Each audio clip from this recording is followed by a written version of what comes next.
அன்றியும் சகோதரரே, நான் உங்களுக்கு பிரசங்கித்த சுவிசேஷத்தை மறுபடியும் உங்களுக்கு தெரியப்படுத்துகிறேன். நீங்களும் அதை ஏற்றுக்கொண்டு அதிலே நிலைத்திருக்கிறீர்கள். நான் உங்களுக்கு பிரசங்கித்த பிரகாரமாய் நீங்கள் அதை கை கொண்டிருந்தால் அதனாலே நீங்கள் ரட்சிக்கப்படுவீர்கள். மற்றபடி உங்கள் விசுவாசம் விருதாவாய் இருக்குமே. நான் அடைந்ததும் உங்களுக்கு பிரதானமாக ஒப்புவித்ததும் என்னவென்றால், கிறிஸ்துவானவர் வேத வாக்கியங்களின்படி நமது பாவங்களுக்காக மரித்து அடக்கம் பண்ணப்பட்டு வேத வாக்கியங்களின்படி 3ஆம் நாளில் உயிர்த்தெழுந்து கேபாவுக்கும் பின்பு 12 தரிசனமானார். அதன் பின்பு அவர் 500 பேருக்கு அதிகமான சகோதரருக்கும் ஒரே வேளையில் தரிசனமானார். அவர்களில் அநேகர் இந்நாள் வரைக்கும் இருக்கிறார்கள், சிலர் மாத்திரம் நித்திரை அடைந்தார்கள். பின்பு யாக்கோவுக்கும் அதன் பின்பு அப்போஸ்தலர் எல்லாருக்கும் தரிசனமானார். எல்லாருக்கும் பின்பு அகால பிறவி போன்ற எனக்கும் தரிசனமானார். நான் அப்போஸ்தலர் எல்லாரிலும் சிறியவனாய் இருக்கிறேன். தேவனுடைய சபையை துன்பப்படுத்தினதினாலே நான் அப்போஸ்தலன் என்று பேர் பெறுவதற்கும் பாத்திரம் அல்ல. ஆகிலும் நான் இருக்கிறது தேவ கிருபையினாலே இருக்கிறேன். அவர் எனக்கு அருளிய கிருபை விருதாவாய் இருக்கவில்லை.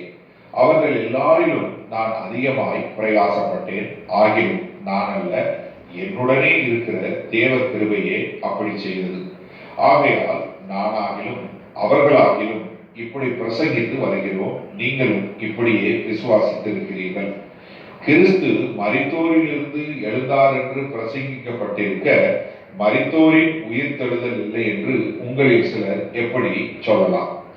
மரித்தோரின் உயிர்த்தெழுதல் இல்லாவிட்டால் கிறிஸ்துவும் எழுந்திருக்கவில்லையே. கிறிஸ்து எழுந்திருக்கவில்லை என்றால் எங்கள் பிரசங்கமும் விருதா, உங்கள் விசுவாசமும் விருதா. மரித்தோர் உயிர்த்தெழாவிட்டால் தேவன் எழுப்பாத கிறிஸ்துவை அவர் எழுப்பினார் என்று நாங்கள் தேவனை குறித்து சாட்சி சொன்னதினாலே தேவனுக்காக பொய் சாட்சி சொல்லுகிறவர்களாகவும் காணப்படுவோமே. மரித்தோர் உயிர்த்தெழாவிட்டால் கிறிஸ்துவும் எழுந்திருக்கவில்லை. கிறிஸ்து எழுந்திராவிட்டால் உங்கள் விசுவாசம் வீணாயிருக்கும். நீங்கள் இன்னும் உங்கள் பாவங்களில் இருப்பீர்கள். கிறிஸ்துவுக்குள் நித்திரை அடைந்தவர்களும் கெட்டிருப்பார்களே.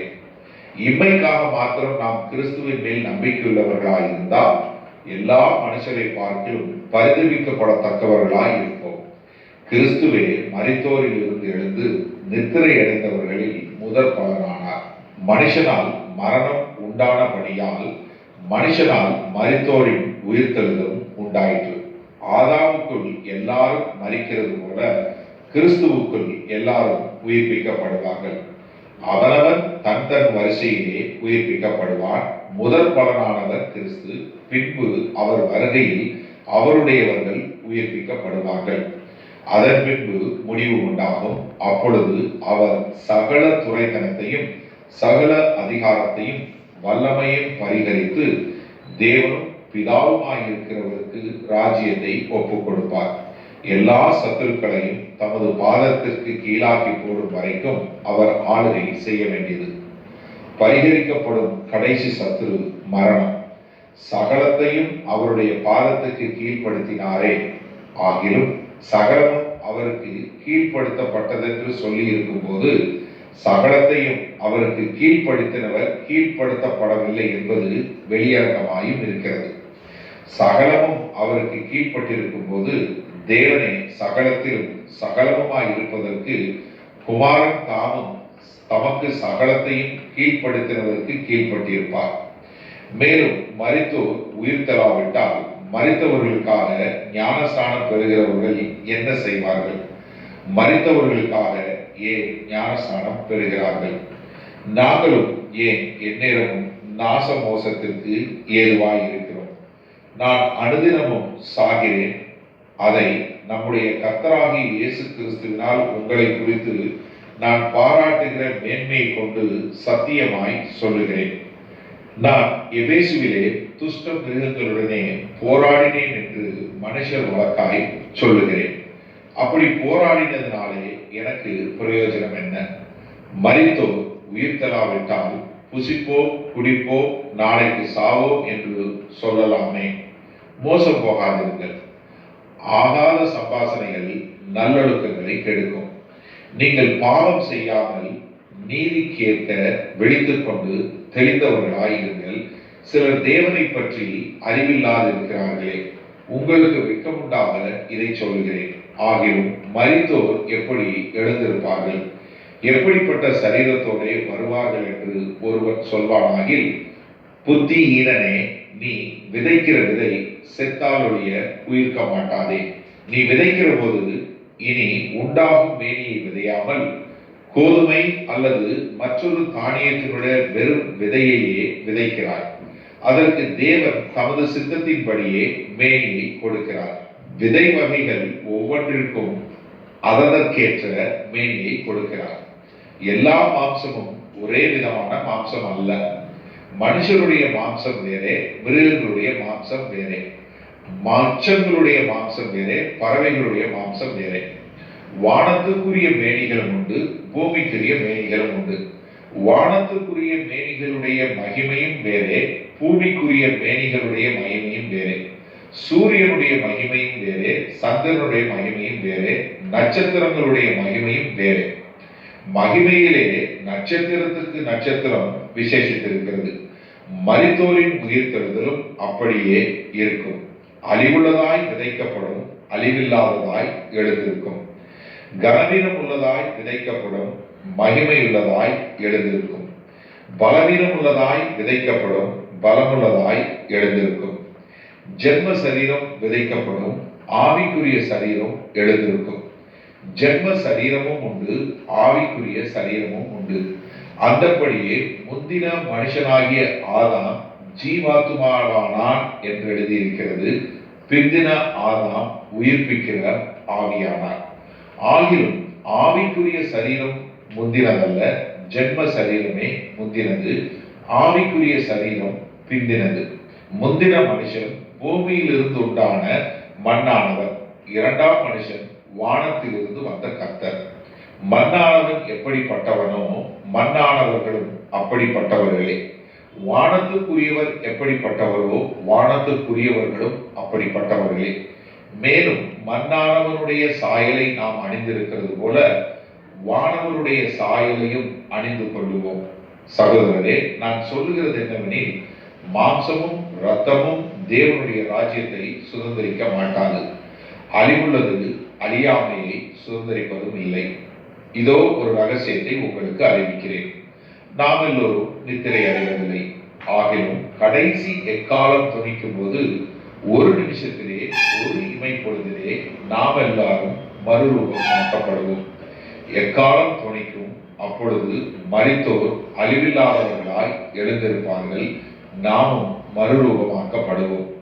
அழிவுள்ளதாகிய இது அழியாமையும், சாவுக்கு ஏதுவாகிய இது சாவாமையும் தரித்துக் கொள்ள வேண்டும். அழிவுள்ளதாகிய இது அழியாமையும், சாவுக்கு ஏதுவாகிய இது சாவாமையும் தரித்துக் கொள்ளும் போது மரணம் ஜெயமாக விளங்கப்பட்டது என்று எழுதியிருக்கிற வார்த்தை நிறைவேறும். மரணமே உன் கூர் எங்கே? பாதாளமே உன் ஜெயம் எங்கே? மரணத்தின் கூர் பாவம், பாவத்தின் பலன் நியாய பிரமாணம். நம்முடைய கர்த்தராகிய இயேசு கிறிஸ்துவினாலே நமக்கு ஜெயம் கொடுக்கிற தேவனுக்கு ஸ்தோத்திரம். ஆகையால் எனக்கு பிரியமான சகோதரரே, கர்த்தருக்குள் நீங்கள் படுகிற பிரயாசம் விருதாவாயிராதென்று அறிந்து நீங்கள் உறுதிப்பட்டவர்களாயும் அசையாதவர்களாயும் கர்த்தருடைய கிரியையிலே எப்பொழுதும் பெருகுகிறவர்களாயும் இருப்பீர்களாக. அப்போஸ்தலனாகிய பவுல் கொரிந்தியருக்கு எழுதின முதலாம் நிருபம் 16ஆம் அதிகாரம். பரிசுத்தவான்களுக்காக சேர்க்கப்படும் தர்ம பணத்தை குறித்து நான் கலாத்திய நாட்டு சபைகளுக்கு பண்ணின திட்டத்தின்படியே நீங்களும் செய்யுங்கள். நான் வந்திருக்கும் போது பணம் சேர்க்குதல் இராதபடிக்கு உங்களில் அவனவன் வாரத்தின் முதல் நாள் தோறும் தன் தன் வரவுக்கு தக்கதாக எதையாகிலும் தன்னிடத்திலே சேர்த்து வைக்க கடவர். நான் வரும்போது உங்கள் உபகாரத்தை எருசலேமுக்கு கொண்டு போகும்படிக்கு நீங்கள் தகுதியுள்ளவர்களாக குறிக்கிறவர்கள் எவர்களோ அவர்களிடத்தில் நிருபங்களை கொடுத்து அவர்களை அனுப்புவேன். நானும் போகத்தக்கதானால் அவர்கள் என்னுடனே கூட வரலாம். நான் மக்கதோனியா நாட்டின் வழியாய் போகிறபடியால் மக்கதோனியா நாட்டை கடந்த பின்பு உங்களிடத்திற்கு வருவேன். நான் எங்கே போனாலும் நீங்கள் என்னை வழிவிட்டு அனுப்பும்படிக்கு நான் உங்களிடத்தில் சில காலம் தங்க வேண்டியதாய் இருக்கும். ஒருவேளை மழைக்காலம் முடியும் வரைக்கும் இருப்பேன். இப்பொழுது வழி பிரயாணத்திலே உங்களை கண்டுகொள்ள மாட்டேன். கர்த்தர் உத்தரவு கொடுத்தால் உங்களிடத்தில் வந்து சில காலம் தங்கி இருக்கலாம் என்று நம்புகிறேன். ஆகிலும் பெந்தைக்கோஸ்தே பண்டிகை வரைக்கும் எபேசு பட்டணத்தில் இருப்பேன். ஏனெனில் இங்கே பெரிதும் அனுகூலமுமான கதவு எனக்கு திறக்கப்பட்டிருக்கிறது. விரோதம் செய்கிறவர்களும் அநேகர் இருக்கிறார்கள். தீமோத்தேயு உங்களிடத்திற்கு வந்தானாயாகில் அவன் உங்களிடத்தில் பயமில்லாமல் இருக்க பாருங்கள். என்னை போல அவனும் கர்த்தருடைய கிரியை நடப்பிக்கிறானே. ஆனபடியினால் ஒருவனும் அவனை அற்பமாய் எண்ணாதிருப்பானாக. சகோதரரே கூட அவன் வருகிறதற்கு நான் காத்திருக்கிறபடியால் என்னிடத்தில் வரும்படிக்கு அவனை சமாதானத்தோடே வழிவிட்டு அனுப்புங்கள். சகோதரனாகிய அப்போலோவை குறித்தோவெனில் சகோதரரே கூட உங்களிடத்தில் வரும்படிக்கு அவனை மிகவும் வேண்டிக் கொண்டேன். ஆகிலும் இப்பொழுது வர அவனுக்கு மனதில்லை. அவனுக்கு நற்சமயம் உண்டாயிருக்கும் போது வருவான். விழித்திருங்கள், விசுவாசத்திலே நிலைத்திருங்கள், புருஷராயிருங்கள், திடன் கொள்ளுங்கள். உங்கள் காரியங்கள் எல்லாம் அன்போடு செய்யப்பட கடவுது. சகோதரரே, ஸ்தேவானுடைய வீட்டார் அகாயா நாட்டிலே முதல் பலனானவர்கள் என்றும் பரிசுத்தவான்களுக்கு ஊழியம் செய்யும்படிக்கு தங்களை ஒப்புவித்திருக்கிறார்கள் என்றும் அறிந்திருக்கிறீர்களே. இப்படிப்பட்டவர்களுக்கும் உடன் வேலையாட்களாய் பிரயாசப்படுகிற மற்ற யாவருக்கும் நீங்கள் கீழ்ப்படிந்திருக்க வேண்டும் என்று உங்களுக்கு புத்தி சொல்கிறேன்.